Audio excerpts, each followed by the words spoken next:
Meus irmãos e minhas irmãs, para nós cristãos, ir a uma missa é ir a um encontro claro e nítido com Deus. Mas o que eu vou fazer numa missa? Eu vou repassar a minha vida a partir de um critério, a felicidade. A missa é um lugar onde se aprende a ser feliz, é um lugar onde se ganha forças para ser feliz. A missa é um lugar onde Deus nos ensina e nos educa para o que de fato vale na nossa vida. E a felicidade, aqui, ela não é algo subjetivo, não é o que eu sinto, não é simplesmente o que acontece com o meu afeto ou na minha pele. A felicidade, ela é para mim um convívio, o convívio com Deus uno e trino. A fonte da minha alegria, aquele que me criou, aquele que me pensou pleno, vir à missa é encontrar-se com esse Deus e aprender dele, de novo, repito, a ser feliz, a ganhar dele as forças para ser feliz. Um cristão sabe que quando sai de casa, vai a uma missa, senta-se nos bancos de uma igreja, ele vai ali porque é consciente de que ele vive no campo que é o mundo, como ouvimos no Evangelho. Ele é consciente de que o tempo passa para ele, de que os anos o levam para um lugar, a conclusão desta trajetória e o desabrochar para o céu. Quem vai a uma missa sabe que naquele momento, naquele tempo e naquele espaço, ele vai trazer o que viveu, o seu passado.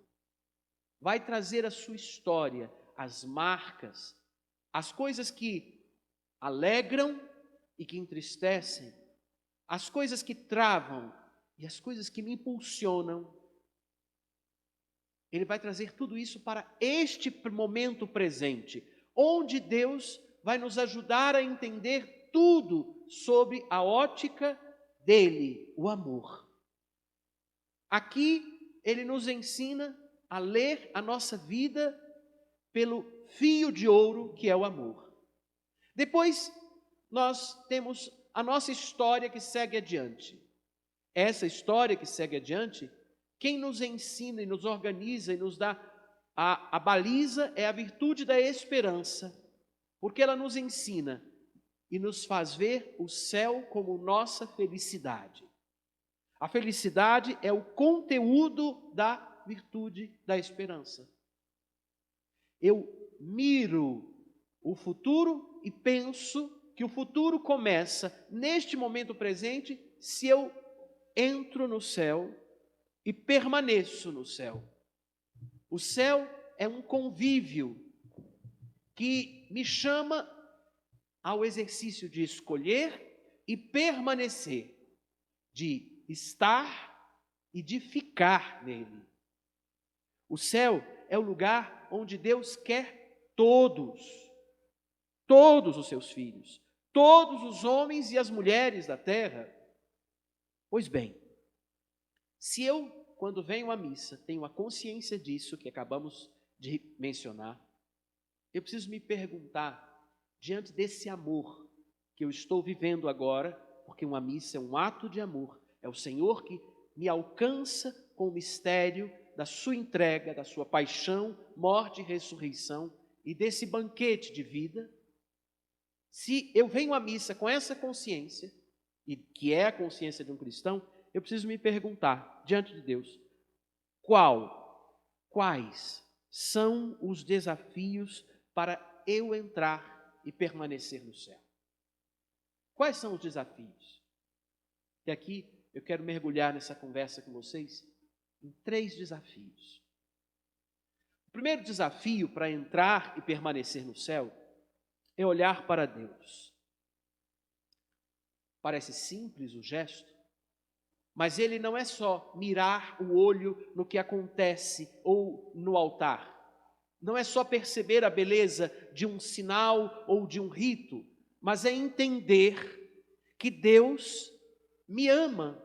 Quando eu olho para Deus, eu olho para quem me ama e me quer consigo, ama a todos e quer todos consigo. Quando eu olho para Deus, eu reconheço o amor, porque Deus é amor. Eu reconheço o bem, porque Deus é o bem da minha vida. Senhor, o meu bem sois vós, nenhum outro fora de vós não há felicidade. Salmo 16, versículo 2.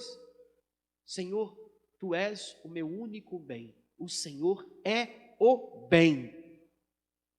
O Senhor que eu olho, que a quem é desafio olhar, é verdadeiro, é paciente, é misericordioso, é sempre pronto a mover, transformar, renovar. Esse Deus para quem eu olho, eu repito, é o meu bem. Olhar para Deus, o primeiro desafio. Mirar uma beleza mais brilhante que o sol, uma beleza que inunda mais que a água quando enche, uma beleza que preenche mais, que sacia mais quando temos sede, do que a água que nos sacia quando temos sede. Olhar para Deus, primeiro desafio. Segundo desafio, para entrar e permanecer no céu, olhar para mim.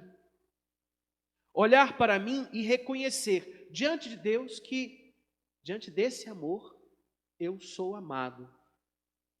Ele me ama imensamente. Ele me ama incondicionalmente. Diante dele eu percebo, e é nítido, ele me faz essa nitidez. Sou amado incondicionalmente por ele. Mas também, quando eu olho para mim, eu percebo que tem uma dificuldade no fato de eu ser amado. Dói algo dentro. É a ciência de que, desde o primeiro homem e a primeira mulher, carrego uma marca. A marca de que pequei.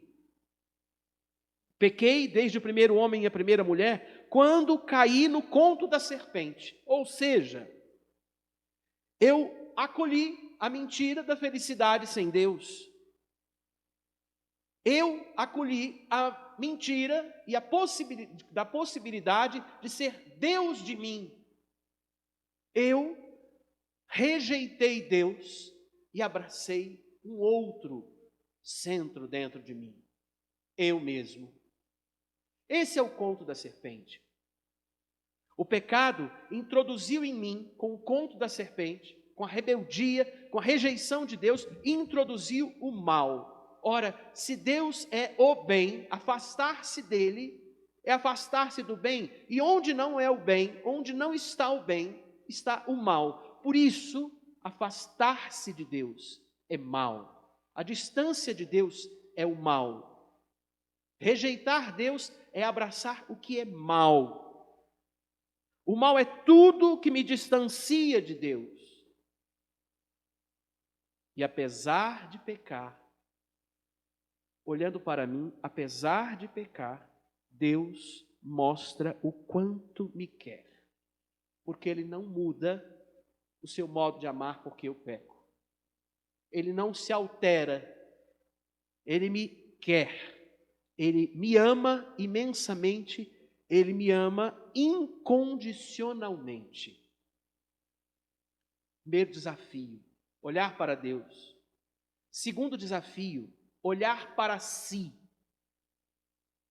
E aí eu reitero uma coisa sobre esse olhar para si. Olhar para mim. Não é fácil olhar para mim e ver algo que eu não gosto. E ver que eu não sou aquilo que eu gostaria. Que eu não tenho o que gostaria. De não ser a pessoa que eu gostaria de ser, não estar no patamar que eu gostaria de estar, de ver as marcas feias da distância de Deus. Não é fácil perceber a minha feiura, porque feio é estar longe de Deus. A distância de Deus me faz feio. Primeiro desafio, olhar para Deus. Segundo desafio, olhar para si. Terceiro desafio, para entrar e permanecer no céu. Acolher o cuidado e a condução de Deus. Acolher o cuidado e a condução de Deus. Deus cuidando de mim é paciente. Deus é paciente. Ou seja, Deus suporta as minhas rebeldias, as minhas confusões, os meus desacertos, me suporta abraçando a ilusão de chamá-lo de colaborador VIP, de alguém que me ajuda, mas não deixá-lo me conduzir. Deus suporta as minhas confusões sem perder a calma. Deus suporta e é constante comigo. Ele é constante em me amar. Deus é paciente, suporta com calma e é constante no seu amor. Não muda porque o homem é volúvel. Não muda porque o homem se altera em cada tempo a partir de uma nova consciência, ou de uma nova maturidade, ou de uma nova compreensão. É o mesmo amor eterno. Deus, cuidando de mim, é paciente. Deus, cuidando de mim, respeita a liberdade que me deu. Deus respeita aquilo que me deu junto com a vida, a liberdade. E aqui, entenda-se por liberdade a nossa capacidade, a capacidade da pessoa de escolher o bem, de escolher o que é bom para ela.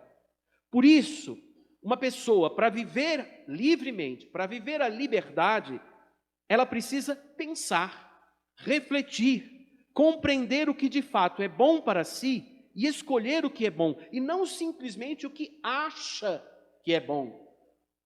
Sabe, é interessante que o pecador acha que é bom acumular, mas acumular pode me fazer, entre aspas, seguro humanamente.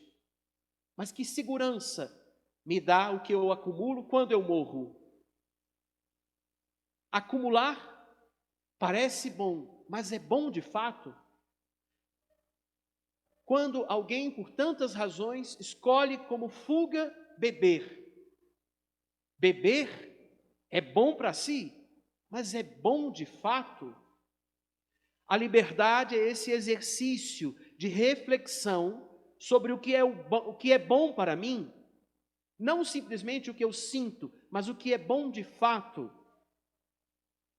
E é importante ter claro isso, porque Deus que me criou e me conhece mais do que a mim mesmo, insiste em me amar, insiste em amar o homem, porque o amor tira o homem das confusões que o egoísmo, que nasceu do pecado, o egoísmo que nasce de eu centro de mim mesmo, que nasce do conto da serpente, o amor me eleva e me torna pleno. O amor com o qual Deus me insiste em amar, com paciência e com respeito, ele ensina o homem a ser homem. O amor é o melhor espelho de mim. Nenhum espelho é tão potente quanto aquilo que reluz num altar, numa missa. Porque aqui eu vejo o homem perfeito, numa entrega de amor, explicando o que é o amor, se dando novamente em cada encontro. Deus cuida de mim com paciência, respeitando a liberdade, amando para que eu aprenda o que é a verdade e não me confunda em ilusões. Deus cuida de mim conduzindo. A condução é o cuidado de Deus. E conduzindo, Deus, repito, tem paciência com as minhas confusões. Deus não cessa de amar, apesar de eu me rebelar, apesar de eu o rejeitar, apesar de eu mudar de opinião facilmente. Por isso as parábolas que ouvimos hoje. A parábola do joio e do trigo, onde nós enxergamos a impaciência do homem e a paciência de Deus. A impaciência do homem, quando ele diz, percebendo que o joio foi plantado com o trigo, vamos arrancar o joio. A paciência de Deus, quando ouvimos, deixai crescer junto até a colheita.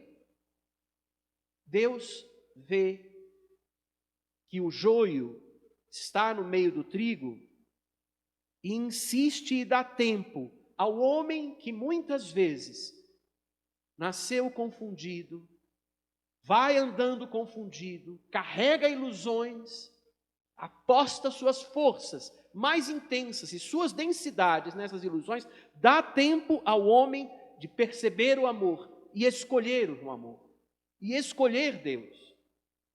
Deus é paciente, dá ao homem constantemente a chance de revisar, renovar, transformar, recomeçar, voltar-se para o que de fato o faz feliz. Depois as outras parábolas, a parábola da semente de mostarda e a parábola do fermento. A semente é pequena, mas cresce. O reino de Deus, ele é pequeno em cada coisa que eu abraço, mas ele cresce e faz-se uma capacidade de acolher a todos, como a semente de mostarda, pequena, mas cresce. Com o fermento, que misturado às porções de farinha, faz a massa crescer. O reino é como esse fermento que em mim renova, refaz e faz crescer o reino. Se o reino de Deus é o céu, e o céu começa aqui, o amor começa e acontece cada vez que eu dou ouvidos para Deus, quando me sento e presto atenção numa missa como esta que nós estamos vivendo. É importante que agora nós nos perguntemos: o que eu devo trabalhar na minha vida a partir dessa consciência do céu como minha felicidade, da consciência da esperança? O que eu devo trabalhar na minha vida a partir da consciência de que Deus me ama e conduz? O que eu devo trabalhar na minha vida, ajustar na minha vida a partir das lições desta missa, deste encontro de amor?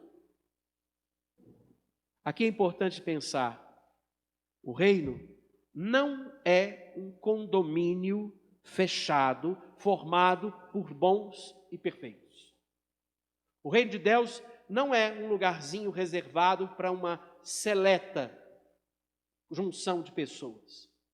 O reino de Deus é o convívio de todos, porque Deus chama todos, e não entra quem não quer. E querer não é, esse não querer não é manifesto simplesmente com uma palavra de rejeição, mas com atos, uma vida rejeitando a Deus como a sua felicidade, o seu bem, rejeitando nas pequenas coisas e pouco a pouco nas grandes coisas, rejeitando nas pequenas estruturas e pouco a pouco nas grandes estruturas da nossa vida.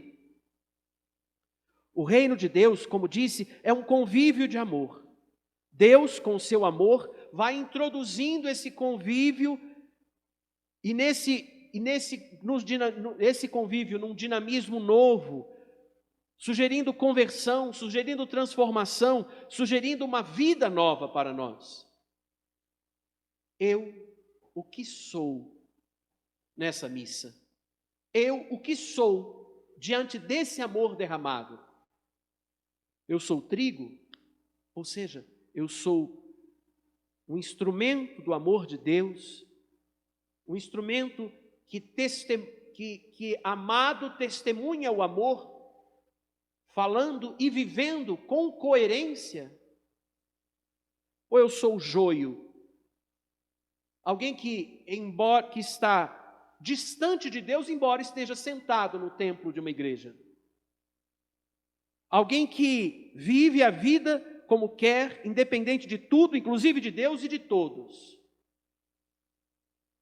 Eu sou o propagador de uma vida feliz sem Deus? Isso é ser joio. Isso é ser joio. Por isso é importante prestar atenção ao que se vive numa missa. Pois aqui Deus cuida e conduz. Aqui Deus se faz clareza ao pensamento. Aqui Deus se faz o pão que dá forças para ser coerente. Eu quero sugerir, a partir dessa missa, dessas lições escolhidas nessa liturgia, eu quero sugerir um gesto muito concreto, um exercício de santidade para você. Para você que está em casa, para você que está conosco aqui hoje. Nesta semana, purifique o seu modo de amar. Melhore a qualidade do seu amor, amando por causa de Deus. Em outras palavras, amar por amar. Amar porque o amor te ama imensamente. Amar por amar. Amar por causa do amor. Amar por causa de Deus que é amor. Saia da sua superficialidade. Deixe o reino fermentar você. Deixe o reino ser uma semente que faz crescer em você a felicidade. Não queira mudar o outro, mas inunde o outro com o amor com que você é amado. Não pretenda perfeições, mas pretenda aperfeiçoar-se no desafio de amar como Deus te ama. Nessa semana, por causa da esperança que nos move, por causa destas parábolas que inundam o nosso pensamento, com a consciência de que Deus é paciente conosco, ame porque Deus te ama. Ame por amar. Ame sem esperar ser amado. Que Deus nos ajude. Amém.